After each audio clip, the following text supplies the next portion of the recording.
Okay, welcome back to another content about sa Tier 1. Oh my G. Alam nyo, naging serye na to, utang serye ng Tier 1 sa mga kanila, allegedly lang naman, allegedly sa kanilang mga, dating talents, okay? So, sino po ba ang Tier 1 Entertainment? Kung naaalala nyo nung pandemic days, di ba, dumami yung mga, ano bang tawag dito? Talent agency na tinatawag. Ngayon kasi, 'di ba, ang Star Magic halimbawa, talent agency sila na ang lakad nila is kumuha sila ng artista. Ang Tier 1 naman, ganun din. Kaso more focus sila sa gaming. Kumbaga gaming yung niche nila. Syempre, yung mga ganyan kasi mga Lodibels ko, itong entertainment na to, itong gaming pala na to, niche kasi yan or bubble kasi yan. Meaning to say, one way or another, magpa-pop yung bubble. Nag-pop na yung bubble ng ano nito, ayan na.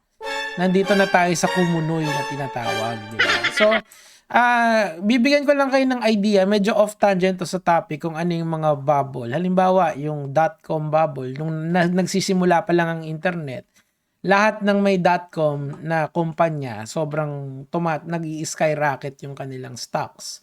Ngayon naman, yung crypto nung ilang taon lang, tapos sinabayan pa yan, yung salitang blockchain, kung naalala nyo yan. Tapos, nito, etong gaming nung nitong mga nakaraan. Ngayon naman AI ang iniisip nila is magpa-pop na yung bubble. Okay, so ngayon, nag-pop na yung bubble ng gaming. And yun nga lang talaga, meron mga taong naapektuhan.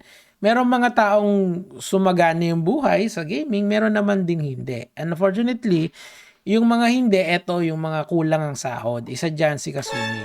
Hindi ko naman sinasabi, mga lord, sana hindi mahusay ang buhay ni Kasumi. Sinasabi ko lang kasi, prior to postings niya, talagang medyo hindi maganda yung kinalabasan. Shout out sa kanya, ha.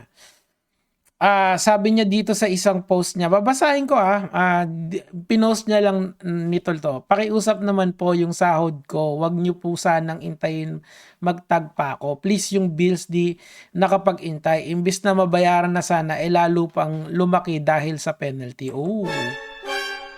Ano ba yon? Kasi, well, kung ano man yun, that's painful, di ba? Basahin natin at tara balik na tayo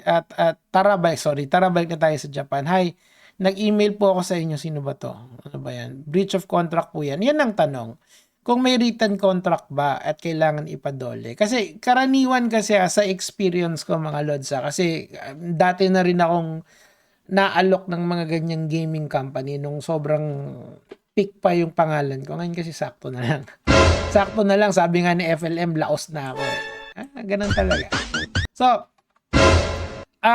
ganito, hindi kasi natin alam kung may written contract sila. Pero what we know, kung may pinagawa silang trabaho kay Kasumi, entitled pa rin siyang makakuha ng compensation kung ano man yung deal nilang dalawa. Di ba nga, ang kontrata kasi hindi naman kailangan niyang written talaga eh. Hindi naman talaga yan kailangang notarized eh. Kasi nga, fundamentally, a contract is meeting of the minds. May kasunduan tayo dapat dalawa.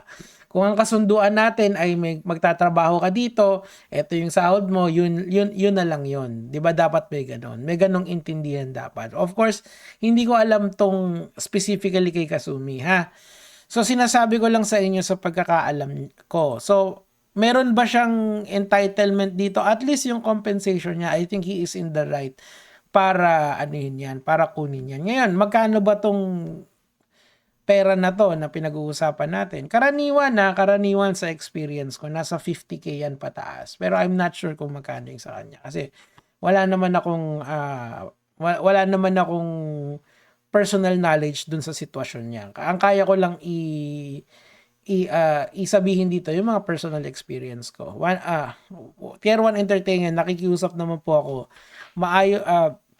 Nang maayos, grabe yung stress ko. Kawawa naman si ate girl. Kasi nga, di ba nga, ngayon, ano ba yan?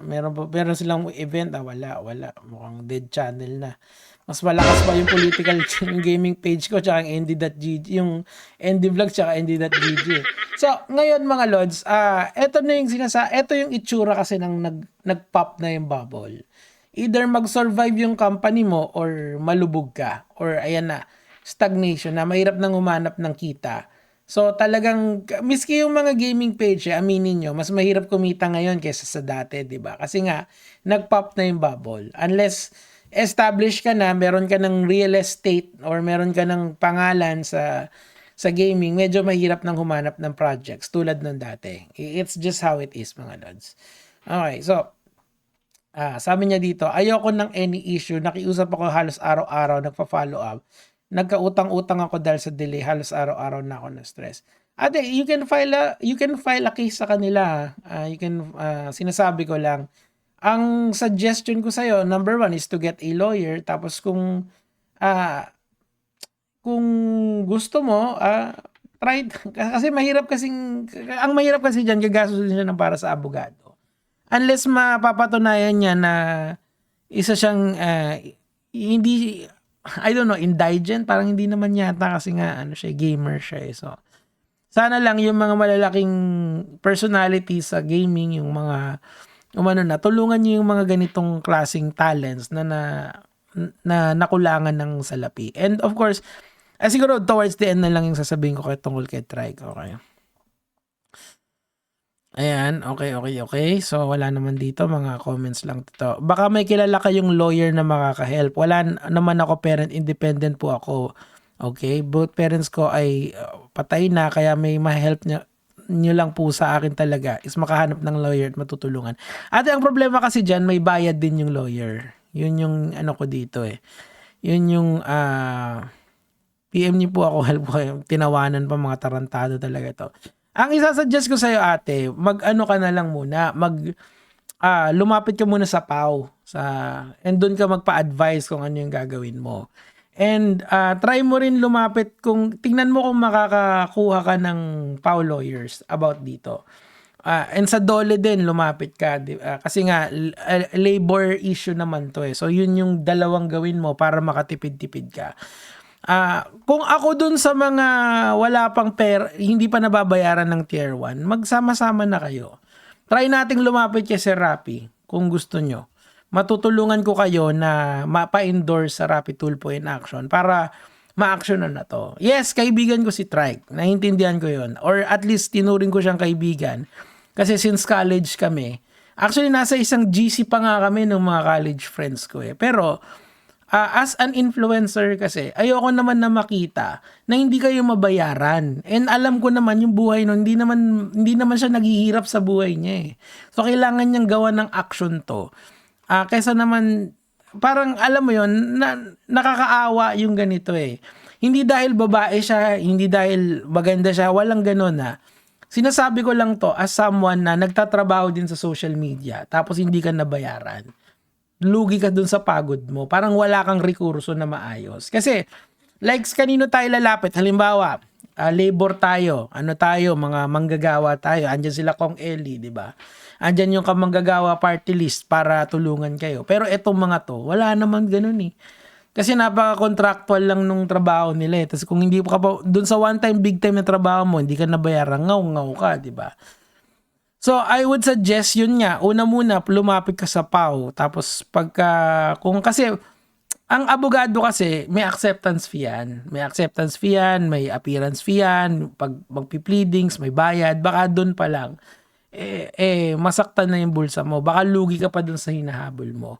So, doon ka muna sa mga options na libre. Yun, PAW, public assistance. Kasi nga, tutulong at tutulong naman yun eh. Tapos, pangalawa, yung sa DOLE, tingnan mo kung mailalakad yung kaso mo. Yung last resort, Rapi Tulfo. Pero make sure na damihan nyo. Lahat kayo magreklamo sabay-sabay na.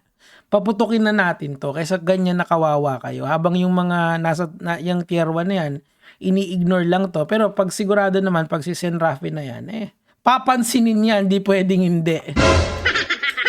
Di pwedeng hindi. Di ba? Good luck. Pero, yun, so, ayan talent gusto pero bayad ayaw, sabi ni Nino Ngayon, yun nga, yun lang yung gusto kong sabihin kay Trike. Pasensya ka na, Trike. Hindi naman to personal eh. Sana wag mong personalin. Pero alam ko naman na hindi lang naman ikaw ang nasa likod ng Tier 1. And this is not a debunk about you. It's really about you, me calling out Tier 1 for not paying these people and trying to give them options. Kasi, like for example, sa Rapid Tulfo in Action, pwede namin ma-refer kayo, madaling-madali. Bakit? Kasi, yung mga tropa ni Rapid Tulfo, una, kaibigan ko. Literally, na nakikita ko. As in, si Melo, di ba? Si Melo, kayang-kaya niya kayong i-endorse doon. Or si Sir Joey, di ba? Yung mga friends natin na malapit sa puso ni Sir Rafi. And yung mga ganyan na problematic talaga. Kailangan talaga yan na panagutin natin yung mga yan. And ang usapan talaga dito kasi is pera. Kung kukuha kayo ng lawyers, pera na naman yan, di ba? Nahirapan na nga magbayad ng bills, dadagdag pa ng abogadong pribado, di ba? So, ihanap tayo ng mga options sa inyo na ma-ease yung burden nyo and mapopwersa din yung hand ng Tier 1 na sumagot dito sa mga ganito. Kasi isang boses lang ako. Kung may nag-content pa nito na kagaya ko, 2 na kami. Pero ano ba magagawa nun? Kung makakatulong sa inyo si Sir Rafi, di good, di ba? Pag hindi, di ngaw-ngaw. Yun lang naman po yung sa akin for today. Ay, nako, Trike. Gege mga lods.